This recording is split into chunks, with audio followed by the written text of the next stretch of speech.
தொடுதிரை மடிக்கணினி இணையம் வாயிலாக போட்டித் தேர்வுக்கு ஆயத்தமாக்கின்ற அன்பான போட்டித் தேர்வு ஆர்வலர்களே, டிஎன்பிசி நடத்துகின்ற குரூப் 2 மற்றும் குரூப் 2A மாரத்தான் சீரீஸில் யூனிட் 6 உடைய, அதாவது தமிழ்நாட்டு வரலாறு, மரபு, பண்பாடு, விடுதலை போராட்டத்தில் தமிழகத்தினுடைய பங்கு, பெண்களுடைய பங்கு, திராவிட இயக்கங்கள், அரசியல் இயக்கங்களை குறித்த பாடத்தொகுப்பில் கடந்த சில எபிசோடுகளில் பல்வேறு தலைப்புகளில் பாடங்களை நம்ம டீட்டெயிலாக பார்த்தோம். இந்த எபிசோடில் தொழிலாளர் மற்றும் சோசியலிச இயக்கங்களை பற்றி பார்க்க போகிறோம். தொழிலாளர் மற்றும் சோசியலிச இயக்கங்கள். அதுக்கு முன்னாடி நம்ம விடுதலை போராட்டத்தில் பெண்கள் பங்கு பார்த்தோம் இல்லையா? அதில் 20ஆம் நூற்றாண்டு தொடக்கத்தில் சென்னை மாகாணத்தில் பெண்களை வலிமை உள்ளவர்களாக மாற்றுதல் என்ன நோக்கத்தோடு தான் பல பெண்ணிய இயக்கங்கள் நிறுவப்பெற்றன. பெண்களை எப்படின்னா ஒரு வலிமை உள்ளவர்களாக மாற்றணும். அவைகளில் தமிழ்நாட்டில் உருவான இந்திய பெண்கள் சங்கம், that mean women India association, ரெண்டாவது அகில இந்திய பெண்கள் மாநாடு, ஆல் இண்டியா உமன்ஸ் கான்ஃபரன்ஸ் ஆகியவை இந்த ரெண்டுமே ரொம்ப முக்கியமானதான். முதல்ல உமன்ஸ் இந்தியா அசோசியேஷன், இரண்டாவது ஆல் இண்டியா உமன் கான்ஃபரன்ஸ். அப்போ இந்திய பெண்கள் சங்கம் என்பது 1917 அன்னி பென்சன் மற்றும் Dorothy, Jinarajadasa, Margaret Cousins ஆகியோர்களால் சென்னை அடையாறில், அந்த அடையாறு பகுதியில் தொடங்கப்பட்டதான் இந்திய பெண்கள் சங்கம் 1917. Annie Besant, Dorothy, Jinarajadasa and Margaret Cousin. இந்த அமைப்பு என்ன பண்ணுச்சு? இந்த பெண்கள், அதாவது இந்திய பெண்கள் சங்கம் தனிநபர் சுகாதாரம், திருமண சட்டங்கள், வாக்குரிமை, குழந்தை வளர்ப்பு மற்றும் பொது வாழ்வில் பெண்களின் பங்கு ஆகியவை குறித்து பல்வேறு மொழிகளில் துண்டு பிரசாரங்களெல்லாம், செய்தி மலர்களெல்லாம் வெளியிட்டாங்க. இது தமிழகத்தில் குறிப்பாக பெரிய பெண்களுடைய பங்கேற்பை உறுதி செய்துதான். அடுத்ததாக தொழிலாளர் மற்றும் சோசியலிச இயக்கங்களில் மிகவும் குறிப்பிடத்தக்க தலைவர் யாருன்னா சிங்காரவேலர். இவருடைய காலம் 1880 முதல் 1946. தொழிலாளர் இயக்கம், அதாவது சோசியலிசத்தினுடைய முன்னோடி யாருன்னா பா. சிங்காரவேலர். இன்றைக்கு இவருடைய பேரில் தான் சென்னையுடைய மாவட்டத்தினுடைய ஆட்சியர் அலுவலகம் சிங்காரவேலர் கட்டிடத்தில் அமைஞ்சிருக்கு. இவர் பேசிக்காக ஒரு வழக்கறிஞர், பல மொழிகளில் தேர்ச்சி பெற்றவர். தென்னிந்தியாவில் கம்யூனிசம் மற்றும் சோசியலிச கருத்துக்களில் ஆரம்ப கால ஆதரவுகளில் ஒருவர் தான் மா. சிங்காரவேலர். குறிப்பாக முதலாக சென்னையில் இந்தியாவின் முதல் மே தினத்தை கொண்டாட ஏற்பாடு செய்தவர். அப்போ முதல் மே தினம் எப்போனா சென்னையில் 1923 மே 1 சென்னையில் கொண்டாடப்பட்டது. அப்போ தொழிலாளர்களின் பிரச்சனைகளை வெளிப்படுத்த தொழிலாளன், கடந்த குரூப் 4 கொஸ்டின், தொழிலாளர்களின் பிரச்சனைகளை வெளிப்படுத்த தொழிலாளன் என்ற தமிழ் செய்தித்தாளை வெளியிடுறாரு. லேபர் கிசான் கெசட் உடனும் தொடர்புடையவர் யாருன்னா மா. சிங்காரவேலர். இவர் ஆரம்ப கால தொழிற்சங்கங்களை உருவாக்குவதில் முக்கிய பங்கு வகித்தவர். அரசியலில் ஆரம்பத்தில் இந்திய தேசிய காங்கிரசுடன் தான் ஈடுபடுறார். பின்னர் இந்தியாவின் வளர்ந்து வரும் கம்யூனிஸ்ட் கட்சியின் ஒரு முக்கிய நபராக உருவெற்றவர் தான் இந்த சிங்காரவேலர். பெரியாரால் ஈர்க்கப்பட்டு பகுத்தறிவு மற்றும் விஞ்ஞான கருத்துக்களை பரப்பியவர் தான் மா. சிங்காரவேலர். விவசாயிகளின் மற்றும் தொழில்துறை தொழிலாளர்களின் நலனுக்காக பாடுபட்டவர் சிங்காரவேலர். தென்னிந்தியாவில் ரயில்வே வேலை நிறுத்தம், அதாவது 1928 முக்கிய வேலை நிறுத்தத்தில் குறிப்பிடத்தக்க பங்கு வைத்தவர் யாருன்னா இந்த சிங்காரவேலர். தொழிலாளர் மற்றும் சோசியலிச இயக்கங்களில் குறிப்பிடத்தக்கவர் தான் மா. சிங்காரவேலர். இவருடைய தொழிலாளர் அமைப்புகள் பாருங்க. சென்னை தொழிலாளர் சங்கம் 1918, தொழிலாளர்கள் அமைப்பு சென்னை தொழிலாளர் சங்கம் 1918. முக்கியமான நபர்கள் பாருங்க, B. Wadia, G. Ramanujalu Naidu, G. Selvapathy Chetty. இந்த 3 பேரால் தொடங்கப்பட்டதான், நிறுவப்பட்டதான் சென்னை தொழிலாளர் சங்கம். தென்னை தொழிலாளர் சங்கம் இந்தியாவின் முதல் முறையாக ஒழுங்கமைக்கப்பட்ட தொழிற்சங்கம் என்று கருதுகிறாங்க. சென்னை தொழிலாளர் சங்கம் 1918. அடுத்து அகில இந்திய தொழிற்சங்க காங்கிரஸ் AITUC 1920. இது தேசிய கூட்டமைப்பு. பல தமிழ்நாடு தொழிற்சங்கங்களுடன் இதனுடன் இணைந்தது தான் இந்த அகில இந்திய தொழிற்சங்க காங்கிரஸ் 1920. அடுத்தது சென்னை பெரம்பூரில் உள்ள பக்கிங்ஹாம் மற்ற கர்நாடிக் மில்லுகள் அந்த தொழிலாளர்கள் செயல்பாடு மற்றும் வேலைநிறுத்தின் ஒரு முக்கிய மையமாக மாறியது. அப்போ தொழிலாளர் அமைப்புகளில் தென்னை தொழிலாளர் சங்கம் 1918, அகில இந்திய தொழிற்சங்க காங்கிரஸ் 1920, முக்கியமான வேலைநிறுத்தங்களில் பங்கேற்ற முக்கிய மையம் சென்னை பெரம்பூர் உள்ள பக்கிங்காம் மற்றும் கர்நாடக மில்கள். பிற சுதந்திரத்துக்கு பிந்தைய வளர்ச்சி போக்குகளில் மாப்போ சிவஞானம் 1947 தமிழ் மக்களின் நலனுக்காக தமிழரசு கட்சியை நிறுவனர். 1947 மாப்போ சிவஞானம். குறிப்பாக பார்த்தோன்னா மாப்போ சிவஞானம் தான், அதாவது சென்னை மாகாணம் மொழிவார மாநிலமாக 1953 பிரிக்கிறாங்க. தெலுங்கு பேசுகிற மக்கள் ஆந்திரா என்றும், தமிழ் பேசுகிற மக்கள் சென்னை மாகாணம் என்று பேர் வைக்கிறாங்க, சென்னைன்னே பேர் வைக்கிறான். அப்போ அந்த சென்னை மாகாணத்தை மொழிவாரியாக பிரிக்கும் போது, ஆந்திரா பிரிந்த போது, அந்த ஆந்திராவுடைய தலைநகரம் அவர்கள் ஆந்திராவுடைய முக்கிய தலைவர்கள் சென்னையை கோரிடுறாங்க. அந்த மாப்போ சிவஞானுடைய தலைநகரை, அதாவது சென்னையை பார்த்தா தலையை கொடுத்தாவது சென்னையை மீட்டவர் தான் இந்த மாப்போ சிவஞானம். வடக்கெல்லை தெற்கெல்லை போராட்டத்தில் குறிப்பாக நம்முடைய சென்னை மாகாணம் மொழிவாரியாக பிரிக்கப்பட்ட போது திருத்தணி, அதாவது திருத்தணி தமிழக பகுதியாகவும் திருப்பதி ஆந்திர பகுதியாக பிரித்த போது அந்த வேங்கடம் குன்று போன்றால் என்ன மாலவ குன்று இருக்கு என்று மாலவத்தை மீட்டவர் தான் இந்த மாப்போ சிவஞானம், அதாவது திருத்தணி.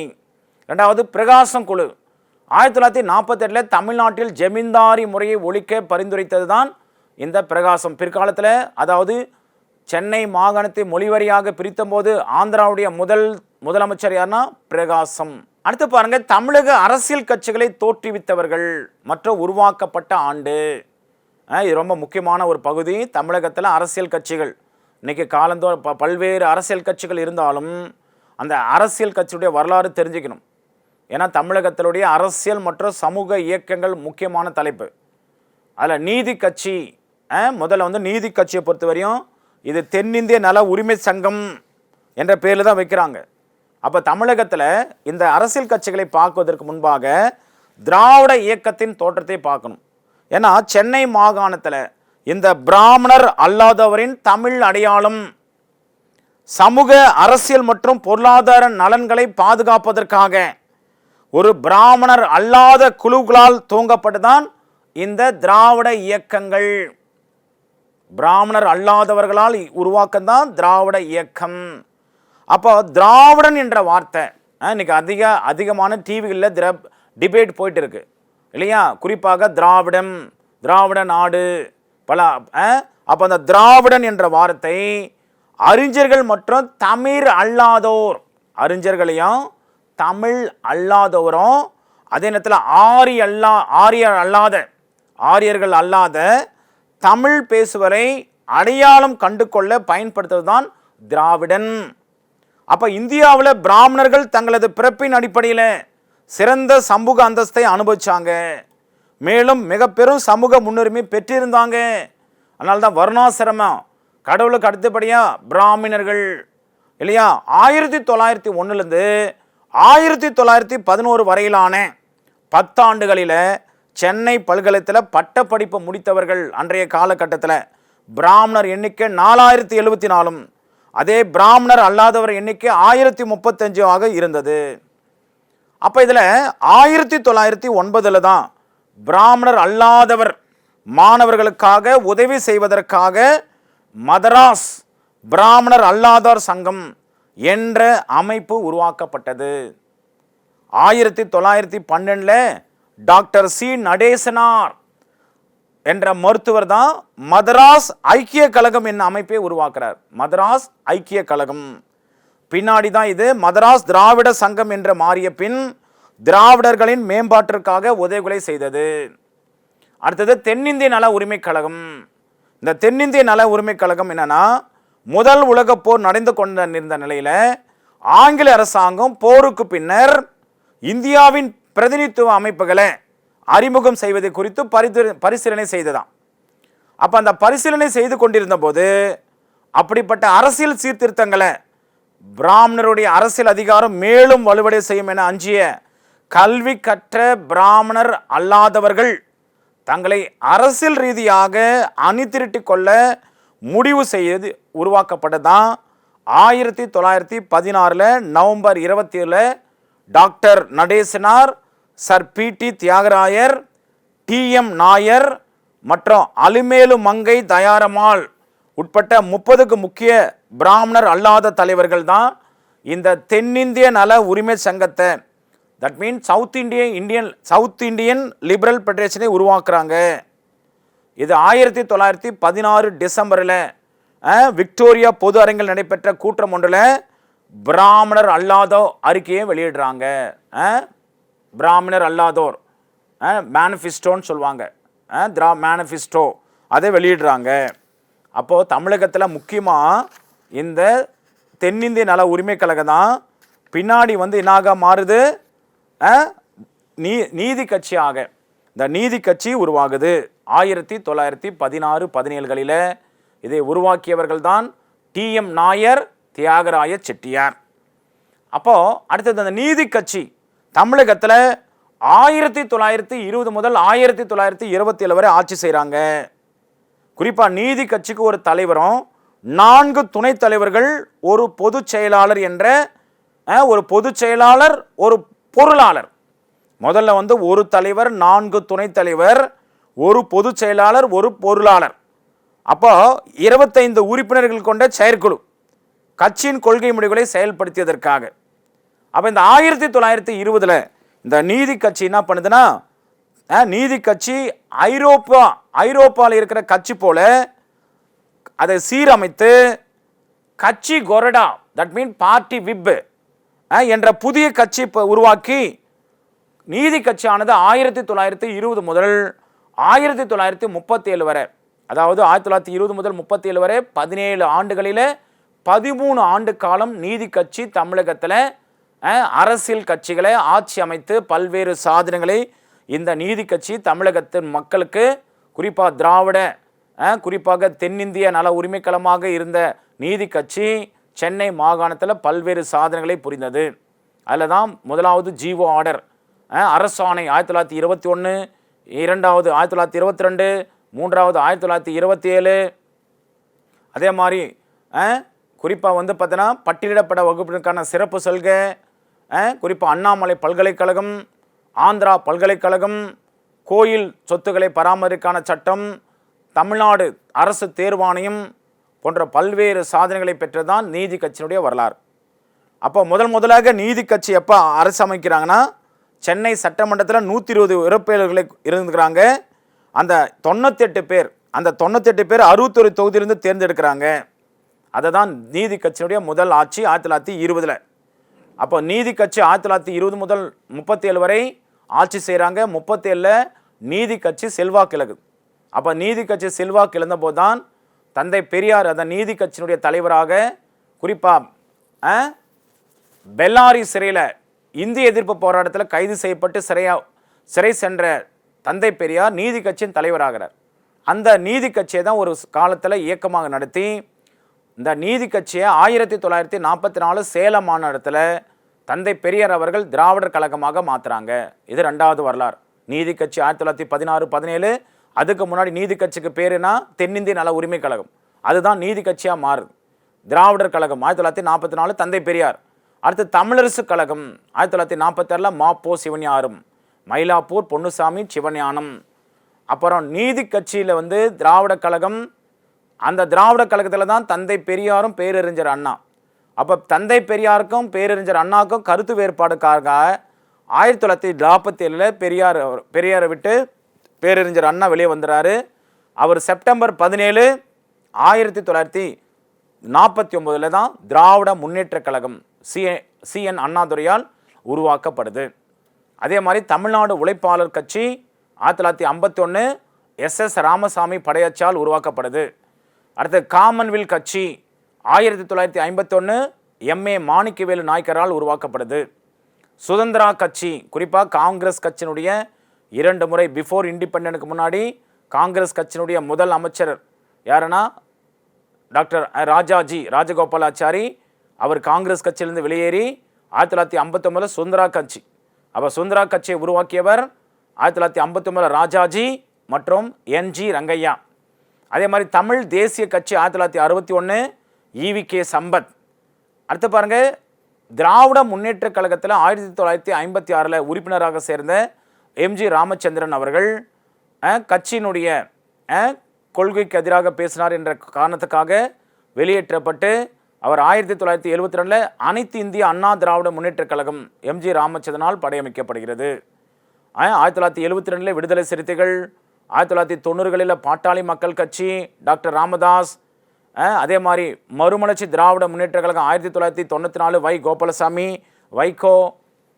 இதை தவிர்த்து வந்து பார்த்தீங்கன்னா 2005 தேசிய முற்போக்கு திராவிட கழகம் விஜயகாந்த், அதே மாதிரி 2024 தமிழக வெற்றி கழகம் விஜய்.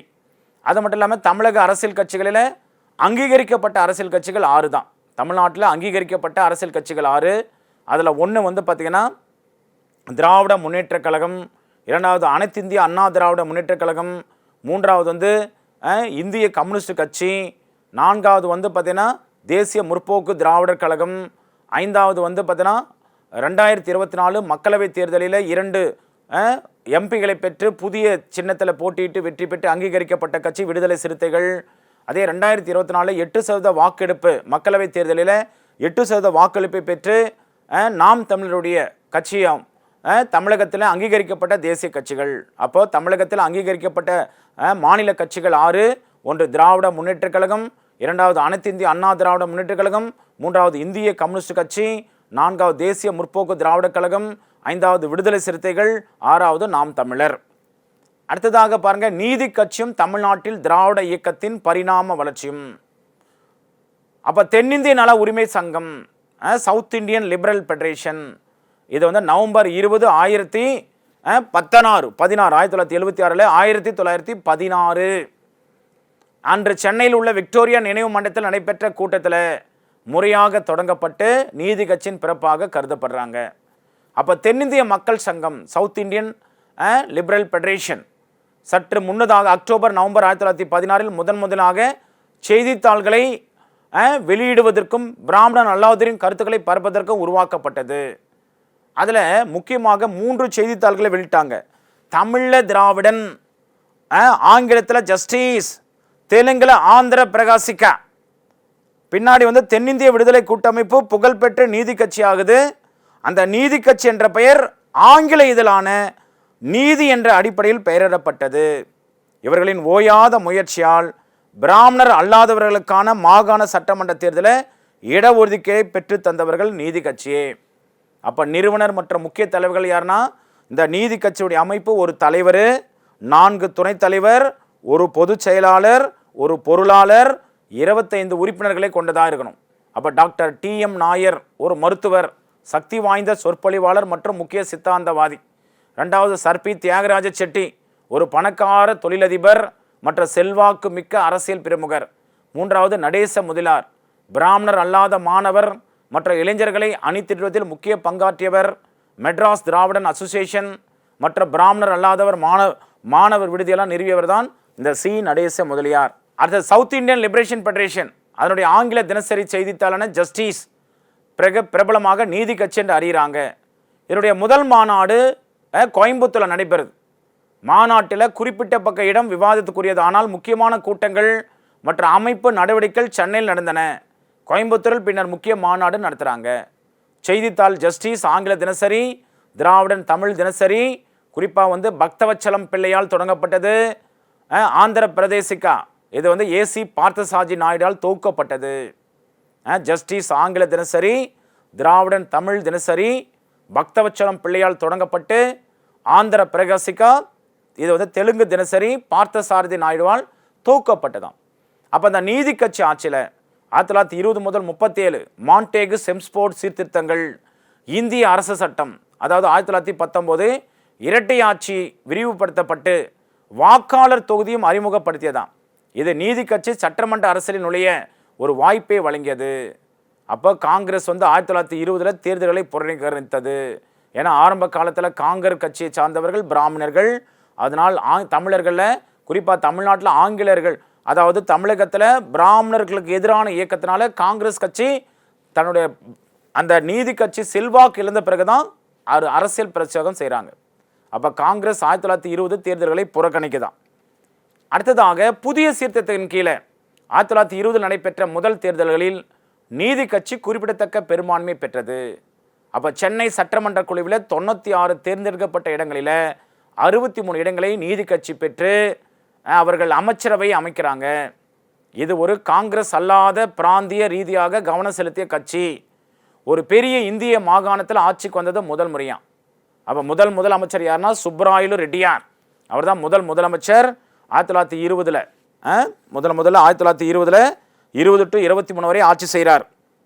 குறிப்பாக சென்னை ராஜஸ்தானி ஆளுநர். அப்போ தமிழகத்தின் முதலமைச்சர், அதாவது சென்னையினுடைய மாகாணத்துடைய முதலமைச்சரான சுப்பராயலு நாயுடுக்கு அப்போ ஆளுநர் யாருன்னா மார்க்குஸ் வில்லிங்டன். வெற்றி பெற்ற நீதி கட்சி தலைவர் தியாகராஜ செட்டி ஆட்சி அமைக்க சொல்றார். ஆனால் அவர் மக்கள் வரி பணத்தில் ஊதியம் பெற விரும்பல. தியாகராஜ செட்டியார் நான் ஆட்சி அமைக்க மாட்டேன், அந்த அழைப்பை ஏற்றுக்கொள்ள அவருக்கு பதில் தான் இந்த சுப்பராயலு ரெட்டியார் அல்லது சுப்பராயலு நாயுடு பெயரை பரிந்துரைத்து அதை சுப்பராயலு நாயுடுக்கு அழைப்பு விடுத்து ஆளுநர் ஆட்சி அமைக்கிறார். இதுதான் முதல் அமைச்சகம். ஆட்சி மற்றும் முக்கிய சீர்திருத்தங்க பாருங்க. பிராமணர்களுக்கான ஒதுக்கீட்டுடன் முஸ்லிம்கள், இந்திய கிறிஸ்தவர்கள் மற்றும் ஆங்கில இந்தியர்கள் உள்ளிட்ட பல்வேறு பிராமணல்லாத சமூகங்களுக்கு அரசு வேலைகளில் இட ஒதுக்கீடை முறைப்படுத்தும் வகுப்புவாரி அரசான, அதாவது கவர்மெண்ட் ஆர்டர் 1921 எண்ணு பாருங்க 813 மற்றும் 1922 எண்ணு 658 நிறைவேற்றியது. ஏன்னா ஏற்கனவே நம்ம கான்ஸ்டியூஷனல் டெவலப்மெண்ட்ல முதலாக கான்ஸ்டியூஷனில் மிண்டோ மார்லி ரிஃபார்ம் 1909 தான் முஸ்லீம்களுக்கு தனி இடஒதுக்கீடு. அப்போ அது கவர்மெண்ட் ஆஃப் இந்தியா 1909. ரெண்டாவது பார்த்தோன்னா இந்த மாண்டேகு செம்ஸ்போர்ட் ரிஃபார்ம் 1919. இது கவர்மெண்ட் ஆஃப் இந்தியா 1919. இது என்னன்னா இந்திய கிறிஸ்தவர்கள், ஆங்கில இந்தியர்கள், ஐரோப்பியர்கள், சீக்கியர்களுக்கு என்னவா அரசு வேலைகளில் இடஒதுக்கீடு வழங்குறாங்க. அதே கவர்மெண்ட் ஆஃப் இந்தியா 1935 அதில் தான் பார்த்தோன்னா யாரெல்லாம் தராங்கன்னா பெண்களுக்கு, குறிப்பாக பார்த்தோன்னா schedule class, depressed class, women and லேபருக்கு கொடுக்குறாங்க. அப்படி ஆட்சி மற்றும் முக்கிய சீர்திருத்தங்களில் பிராமணர்களுக்கான ஒதுக்கீட்டுடன் முஸ்லீம்கள், இந்திய கிறிஸ்தவர்கள் மற்றும் ஆங்கில இந்தியர்கள் உள்ளிட்ட பல்வேறு பிராமணர் அல்லாத சமூகங்களுக்கு அரசு வேலைகளில் இடஒதுக்கீட்டை முறைப்படுத்தும் வகுப்பாரி அரசாணையை 1921 மற்றும் 22 என்னவா நிறைவேற்றி உறுதி செய்யப்பட்ட நடவடிக்கையில் ஒரு மைல்கல். அது நீதி கட்சி ஆட்சியுடைய சிறப்பு. இந்த அரசாணைகள் காலப்போக்கில் குடிமைப் பணிகளின் அமைப்பை கணிசமாக மாற்றி அமைத்தது. பிராமணர் அல்லாதவரின் பிரதிநிதித்துவத்தை அதிகரித்ததான். இந்து சமய அறநிலை சட்டம், இந்து ரிலிஜியஸ் என்டோமெண்ட் ஆக்ட் 1925 மற்றும் 27 திருத்தி அமைக்கிறாங்க. கோயில் நிர்வாகத்தை அரசாங்க ஒழுங்குமுறைக்கு உட்படுத்துவதும், கோயில் சொத்துக்கள் மற்றும் நிதிகளின் நிர்வாகத்தில் வெளிப்படைத்தன்மை மற்றும் பொறுப்பு குரலை உறுதி செய்வதை நோக்கமாக கொண்டது. அன்னைக்கு ஏற்பட்ட சட்டம் இன்றும் அந்த நிர்வாகத்தை அரசாங்க ஒழுங்குமுறைக்கு உட்படுத்துவதை நோக்கமாக கொண்டிருக்கிறது. கட்டண சலுகைகள் மற்றும் உதவித்தொகை மூலம் தாழ்த்தப்பட்ட வகுப்பினருக்கு ஆரம்ப கல்வி விரிவுபடுத்துவது உட்பட்ட ஆரம்ப கல்வியை ஊக்குவித்ததான்.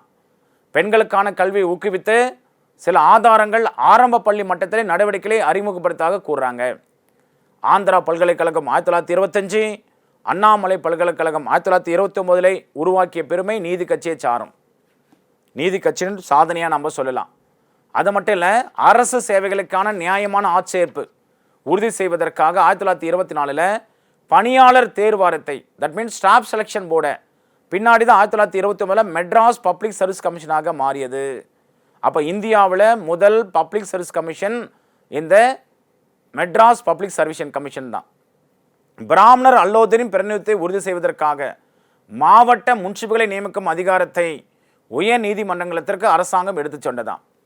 பெண்கள் வாக்குரிமை, அதாவது 1921 பெண்களுக்கு வாக்குரிமை வழங்கும் தீர்மானத்தை ஆதரித்து நிறைவேற்றி சொத்து தகுதிகள் இன்னும் பொருத்தும் என்றாலும் இது சென்னை மாகாணத்தை அவ்வாறு செய்த முதல் மாகாணங்கள் ஒன்றாக மாறியது. அதன் அடிப்படையில் தான் டாக்டர் முத்துலட்சுமி ரெட்டி 1927 முதல் பெண் சட்டமன்ற உறுப்பினராக தேர்ந்தெடுக்கப்படுறாங்க. அப்போ நீதி கட்சியினுடைய முதலமைச்சர்கள் பாருங்க, சுப்பராயலு ரெட்டி நாயுடு 1920 முதல் 23. அடுத்து பாருங்க பனங்கல் ராஜா, ராம ராயங்கார் மிகவும் செல்வாமிக்கவர், டாக்டர் பி சுப்பராயன் சுயராஜ்யவாதிகளால் ஆதரிக்கப்பட்ட ஒரு சுயேட்சை அமைச்சரவை தலைவர். இல்லையா? அவரது முழு காலத்திற்கு கண்டிப்பாக நீதி கட்சி முதலமைச்சர் அல்ல, இருப்பினும் அவருக்கு நீதி கட்சி தொடர்பு இருந்ததான்.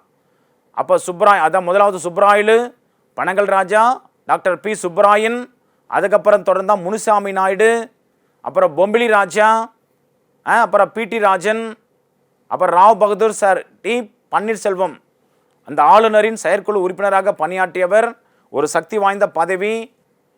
அப்போ நீதி கட்சியினுடைய சரிவு, திராவிட கழகமாக மாற்றம்.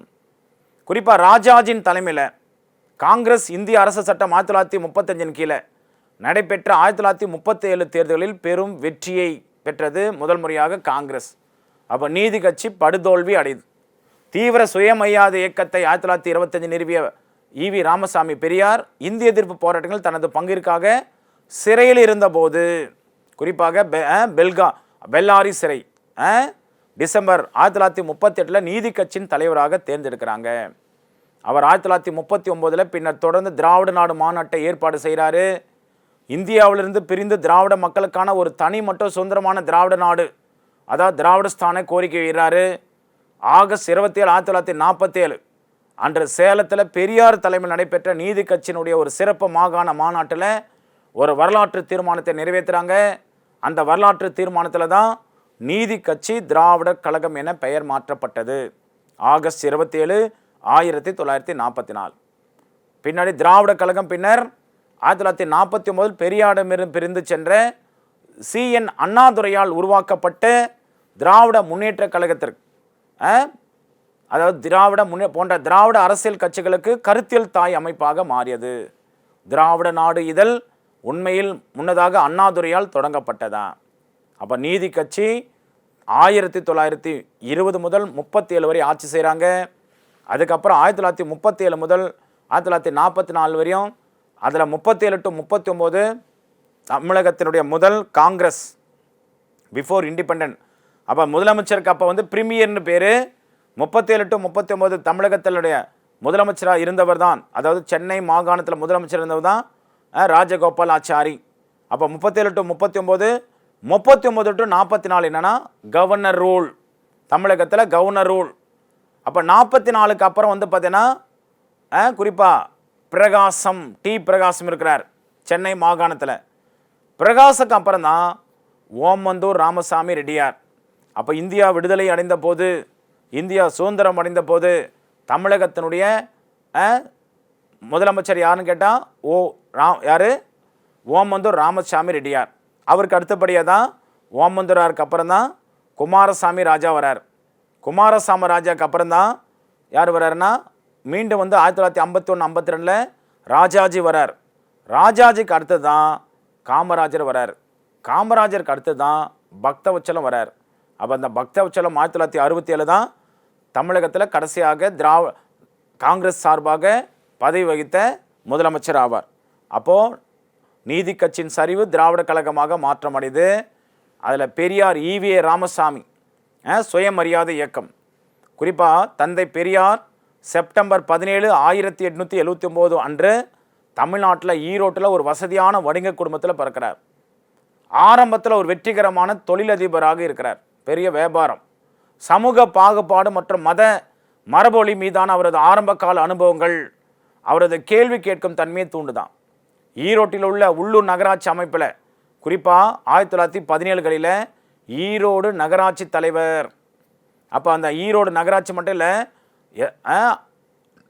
பல நூற்றுக்கணக்கான பதவி வழியில் தலைவராக கூட ஈடுபடுறார். ஈரோடு நகராட்சி தலைவர் ஈடுபாடு மூலம் பொது வாழ்வில் நுழைகிறார். அது மட்டும் இல்லாமல் அந்த ஈரோடு நகராட்சி தலைவராக இருக்கும்போது தான் இந்தியாவிலே குடிநீர், அதாவது டேப் வாட்டர் கனெக்ஷனை முதல்ல அறிமுகப்படுத்தியவரே ஈரோடில் தந்தை பெரியார் அவர்கள் தான். அப்போ அந்த தந்தை பெரியார் அவர்கள் ஒத்துழையாமை இயக்கத்தில் தீவிரமாக பங்கேற்கிறார். குறிப்பாக காந்தியுடைய ஃபாலோவர், காந்தியுடைய கொள்கையில் ஈர்க்கப்பட்டு ஒத்துழையாமை இயக்கத்தில் தீவிரமாக பங்கேற்கிறார். காதியை ஊக்குவிக்கிறார். ஓகே, அப்போ இந்த பெரியாருடைய தொடர்ச்சியை நாம் வருகின்ற வீடியோ தொப்பில் தொடர்ந்து பார்ப்போம். தேங்க்யூ.